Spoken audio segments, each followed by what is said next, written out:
தமிழகத்தில் உள்ள 9,525 கோவில்களில் எத்தனை கோவில்களின் தணிக்கை அறிக்கைகள் இணையதளத்தில் பதிவேற்றம் செய்யப்பட்டுள்ளன, எத்தனை கோவில்களின் தணிக்கை அறிக்கைகள் இணையதளத்தில் பதிவேற்றம் செய்யப்படவில்லை என வரும் செப்டம்பர் 18ஆம் தேதிக்குள் அறிக்கை தாக்கல் செய்ய இந்து சமய அறநிலையத்துறை ஆணையருக்கு சென்னை உயர்நீதிமன்றம் உத்தரவு பிறப்பித்துள்ளது.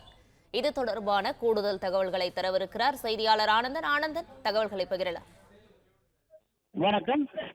இந்து அறநிலையத்துறை கட்டுப்பாட்டில் உள்ள அனைத்து கோவில்களிலும் வருடாந்திர வரவு செலவு தொடர்பான கணக்குகளை தணிக்கை செய்து அறிக்கையை இணையதளத்தில் பதிவேற்றம் செய்ய உத்தரவிட வேண்டும் என கோரி ரமேஷ் என்பவர் சென்னை உயர்நீதிமன்றத்தில் வழக்கு தொடர்ந்திருந்தார். இந்த வழக்கு நீதிபதிகள் சுரேஷ்குமார் மற்றும் சவுந்தர் ஆகியோருடைய அமர்வில் விசாரணைக்கு வந்தது. அப்பொழுது கோவில்களில் தணிக்கை அறிக்கை இணையதளத்தில் பதிவேற்றம் செய்ய இந்து சமய அறநிலையத்துறைக்கு உத்தரவிட வேண்டும் எனவும் ஏன் இதுவரை செய்யவில்லை என கேள்வி எழுப்ப வேண்டும் எனவும் மனுதாரர் தரப்பில் கோரிக்கை வைக்கப்பட்டது. அப்போது நீதிபதிகள் ஏன் இதுவரை தணிக்கை அறிக்கைகள் தாக்கல் செய்யப்படவில்லை என கேள்வி எழுப்பினர். மேலும் இந்து சமய அறநிலையத்துறை இணை ஆணையர், துணை ஆணையர், உதவி ஆணையர் கட்டுப்பாட்டில் உள்ள சுமார் 9,525 கோவில்களில் கணக்கு தணிக்கை செய்யப்படாதது குறித்து அதிர்ச்சி தெரிவித்த நீதிபதிகள் தணிக்கைக்காக இந்த கோவில்களில் கணக்கு விவரங்கள் சமர்ப்பிக்காது ஏன் என்பது குறித்து அறிக்கை தாக்கல் செய்ய இந்து சமய அறநிலையத்துறைக்கு உத்தரவிட்டார்.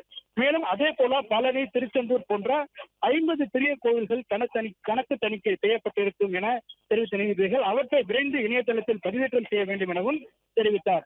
மேலும் எத்தனை கோவில்களில் கணக்கு தணிக்கை செய்யப்பட்டுள்ளன என்பது தொடர்பான விவரங்களையும், கோவில்களின் கணக்கு தணிக்கை செய்ய வேண்டியிருக்கிறது என்பது தொடர்பான விவரங்களையும், அனைத்து கணக்கு தணிக்கை தொடர்பான விவரங்களையும் இணையதளத்தில் வெளியிட வேண்டும் என உத்தரவிட்ட நீதிபதிகள் வழக்கினுடைய விசாரணையை செப்டம்பர் 18ஆம் தேதிக்கு தள்ளி வைத்துள்ளனர். விவரங்களுக்கு நன்றி ஆனந்த்குமார். பிளே ஸ்டோர் மற்றும் ஆப் ஸ்டோரில் இருந்து பாலிமர் செயலியை QR கோடு மூலம் பதிவிறக்கம் செய்யுங்கள். செய்திகளை உடனுக்குடன் பெறுங்கள்.